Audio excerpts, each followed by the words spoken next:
Views welcome to SS TV latest top 10 news. ముందుగా స్వాతంత్ర్య దినోత్సవ శుభాకాంక్షలు అందరికీ. హీరో సమంత మరియు నాగ చైతన్య కొన్నాళ్ళ క్రితం ప్రేమ వివాహం చేసుకుని విడిపోయారు. అయితే ఇప్పుడు నాగ చైతన్య మూవ్ ఆన్ అయ్యి శోభిత ధూళిపాలని మొన్న ఆగస్టు 8న నిశ్చితార్థం చేసుకున్నాడు. అయితే ఇదే కోవలో సమంత పై కొన్ని వ్యాఖ్యలు నెట్టింట వైరల్ అవుతున్నాయి. ఏంటంటే సమంత కూడా ఒక ప్రొడ్యూసర్ తో ప్రేమలో ఆయన ఆల్రెడీ అయిన వాడని, అయితే ఆ పెళ్ళైన ఆయన ఆమెకు విడాకులు ఇచ్చి సమంతను పెళ్లి చేసుకోబోతున్నాడని, అందుకే ఆయన సినిమాలన్నింటిలోని సమంత వరుసగా కనిపిస్తూ ఉందని, అతను ఎవరో కాదు ఫ్యామిలీ మ్యాన్ డైరెక్టర్ అని చెప్పేసి అంటున్నారు. ఆ విశేషాలంటూ చూద్దాం. నాగచైతన్య సమంత ధూళిపాల ఆగస్టు 8న నిశ్చితార్థం చేసుకుని హ్యాపీగా ఉన్నారు.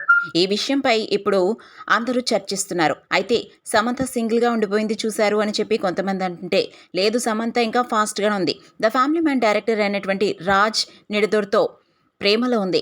ఎంతో కాలంగా వీళ్ళ ప్రేమాయణం సాగుతుంది. అయితే అతను పెళ్ళయిన వ్యక్తి కాబట్టి అతని భార్యతో విడాకులు తీసుకోవాలని ఉండగా అది ఆలస్యం అయినందున వాళ్ళిద్దరు ఇంకా బయటపడలేదని, ఆ భార్యకి విడాకులు ఇచ్చిన తర్వాత సమంతను పెళ్లి చేసుకోబోతున్నాడంటూ బాలీవుడ్లో వార్త సంచలనం రేపుతోంది.